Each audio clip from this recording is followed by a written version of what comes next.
Selamat malam para netizen dimanapun kita berada. Salam inspirasi bagi kita semua ya. Yeni ungkap wasiat Gus Dur sebelum wafat. Caimin harus diganti. Wow, ada apa begitu ya? Ya, apa ada kaitannya dengan kudeta mengkudeta begitu? Saya kira hal-hal seperti itu sudah lama begitu dibahas begitu ya. Kok bisa begitu kan ya? Ada ancaman yang sangat luar biasa begitu ya. Saya kira PKB ini dibawa oleh Caimin itu sangat menjadi potensial sekali begitu, dan sekarang ada 13 juta ya anggota dari PKB begitu ya. Ya, dalam artian bahwa kader-kadernya di situ begitu ya. Bahwa ini sangat menjadi potensial sekali begitu kan. Menarik untuk kita amati begitu ya. Kalau NU dan PKB bisa disatukan begitu kan ya, menjadi satu di situ ya, sangat ini menjadi sangat luar biasa begitu ya. Tetapi banyak yang kemudian ya masih digoreng. Tetapi kenapa ini muncul apa namanya setiap 5 tahunan begitu, setiap pemilu muncul ya, muncul dan sebagainya. Kenapa Mbak Yeni itu tidak membuat partai baru lalu kemudian menjadi tandingan begitu? Itu kan semakin menarik begitu ya. Ambillah kader-kader PKB di situ ya, masuk di situ begitu ya. Tetapi mari kita baca terlebih dahulu komentar-komentar netizen seperti ini. Ini komentar-komentar dari netizen. Ya, ini ungkap wasiat Gus Dur sebelum wafat ya, Caimin harus diganti katanya begitu. Wah, ada apa kok bisa mau diganti begitu ya? Karena menurut saya pribadi Caimin itu sangat luar biasa begitu ya. Ini Mbak Yeni nggak ada sama sekali sisi kebijaksanaan ya Gus Dur ya, Mbak perhatikan begitu ya, pemarah dan pendendam. Ini mulai muncul kritikan-kritikan dari netizen begitu ya. Masih panas bahkan di antara figur-figur penting ya NU ya. Apa dengan begini harapan kubu Anies agar bisa meraup suara warga NU di Jateng dan di Jatim bisa direalisasikan ya. Kita tunggu saja begitu ya. Bahkan kalau menurut saya pribadi di Jawa Timur itu begitu ya, apa namanya, melihat bahwa sangat menjadi potensial sekali PKB di situ begitu ya. Kalau nggak PKB siapa lagi begitu ya. Ini serius, ada wasiat seperti apa ya? Wis toh Mbak Yeni, rujuk ya, wong sekeluarga kok ribut dan dendam tiada akhir ya. Mbak Yeni pasti paham agama saling memaafkan ya, lebih mulia daripada merawat dendam itu katanya begitu ya.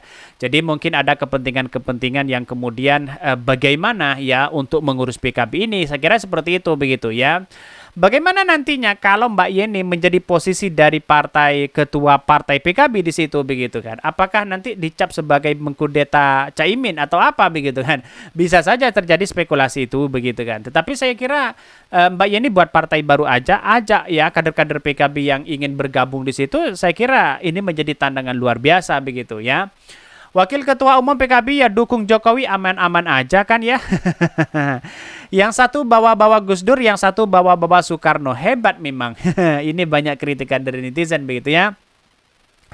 Dual ya, pengurusan harusnya kan bisa digugat di pengadilan seperti Demokrat kemarin. Ini sudah hampir ya 15 tahun loh. Kalaupun yang terdaftar Caimin di KPU ya berarti Caimin yang berhak. Coba gugat saja lagi sekarang ya, katanya begitu ya.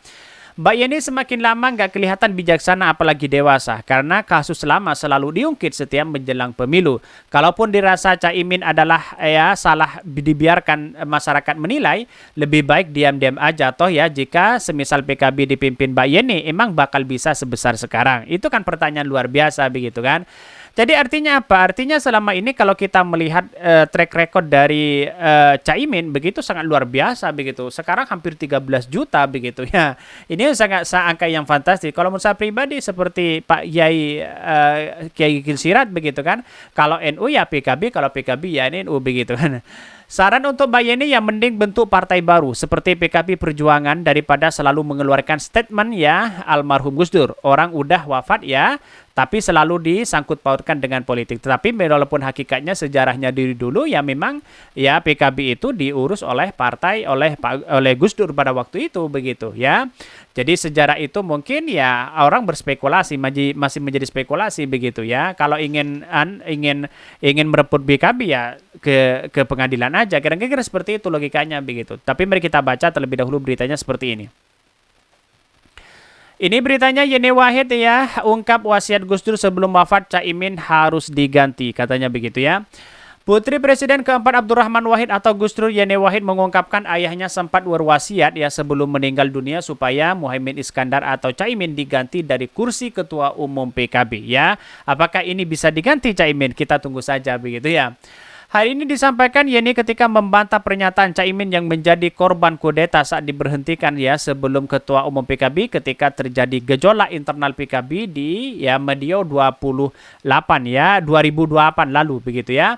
Bahkan sampai menjelang beliau wafat Bapak memang masih berwasiat bahwa Caimin harus diganti, kata Yeni ketika ditemui di kantor PBNU. Mau diganti siapa begitu kan?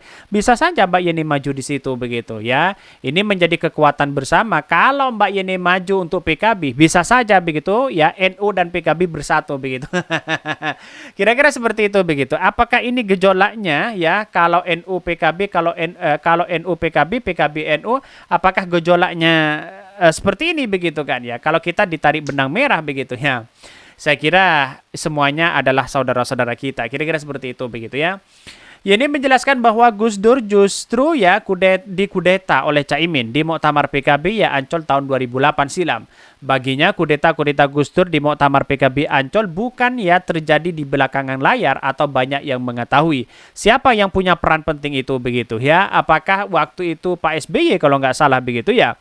Apakah itu ada peran pemerintah di situ begitu ya? Ini harus disikapi dengan seksama begitu ya. Bahkan ia menegaskan bahwa publik sudah dewasa ketika menyikapi klaim ya Caimin tersebut. Terlebih masih banyak paksi yang menyaksikan dinamika politik kala itu masih hidup saat ini begitu ya. Bahkan di satu sisi, di situ Gus Dur diganti, di situ Gus Dur dikudeta. Kok masih klaim mengatakan hal sebaliknya?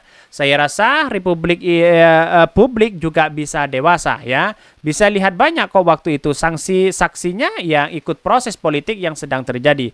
Gus Dur sampai mengeluarkan surat ya kata dia. Yeni membantah dirinya turut mengkudeta Caimin yang mengatakan kala itu bukan siapa-siapa melainkan sekedar prajurit Gus Dur ya. Kalau Caimin mengatakan ya saya yang mengkudeta, saya ada di sisi Gus Dur dan saya saksikan bagaimana Gus Dur dikudeta Caimin ya, bukan cuma saya. Pengikut Gus Dur banyak yang setia ya bersama kami di barisan Gus Dur kata Yeni begitu ya. Bahkan ya bila ditarik ke belakang konflik internal PKB sempat terjadi antara barisan pendukung Gus Dur dan barisan pendukung Caimin di media ya tahun 2008 lalu katanya begitu. Sama dengan P3 begitu, banyak setiap pemilu pasti pecah begitu kan. Ya yang lain banyak yang pecah dan sebagainya. Itulah bagian dinamika politik begitu kan. Tetapi di satu sisi adu kekuatan begitu. Siapa yang kuat banyak yang kemudian dia memilih di situ begitu ya. Dan Caimin sangat luar biasa ya. Konflik kedua kubu pun berjuang gelaran musyawarah luar biasa MLB oleh dua kubu ya. Kubu Gus Dur menggelar MLB di pesantren Asria ya Nurul Iman Bogor ya pada 30 April 1 Mei 2008. Sementara barisan Caimin menggelar MLB di salah satu hotel kawasan Ancol pada 24 ya. Bahkan Caimin telah dideklarasikan sebagai cawapres Anies Baswedan dengan didukung Nasdem dan PKB di Pilpres 2024. Deklarasi keduanya digelar di Hotel Majapahit Surabaya. Terbaru, Caimin merasa anggapan bahwa dirinya pernah mengkhianati Gus Dur dan kerap muncul ya jelang pemilu. Dia membantah ya, pernah melakukan itu sebaliknya begitu kan. Caimin justru merasa dikudeta saat diberhentikan dari Ketua Umum PKB ya. Bahkan ada yang bilang saya kudeta. Yang benar adalah justru saya dikudeta ya. Dikudeta oleh orang-orang yang kemudian Gus Dur memberhentikan saya, kata dia di acara Mata Najwa. Jadi siapa yang benar? Wallahu a'lam begitu ya. Tetapi dalam proses ini bagi politik ya tidak ada yang kemudian yang mengkudeta sana sini begitu kan. Ya mending buat partai baru atau rebut ya partai PKB di situ begitu. Itu baru clear di situ begitu. Jadi kalau hanya berspekulasi sana sini muncul di setiap tahunnya, saya kira Mbak Yeni tidak punya dampak yang luar biasa begitu, tidak punya kekuatan. Rebutlah PKB baru dia punya kekuatan begitu ya. Ya dengan cara apa? Ya mungkin dengan bisa masuk ke PKB di situ begitu DPC begitu kan ya DPW kan bisa masuk begitu kan. Mungkin itu yang kami sampaikan tonton terus channel Khodari Podcast Rakyat ini karena ada berita-berita menarik dan viral setiap harinya. Salam para netizen, salam inspirasi bagi kita semua. Jangan lupa di subscribe channel YouTube Khodari Podcast Rakyat ini.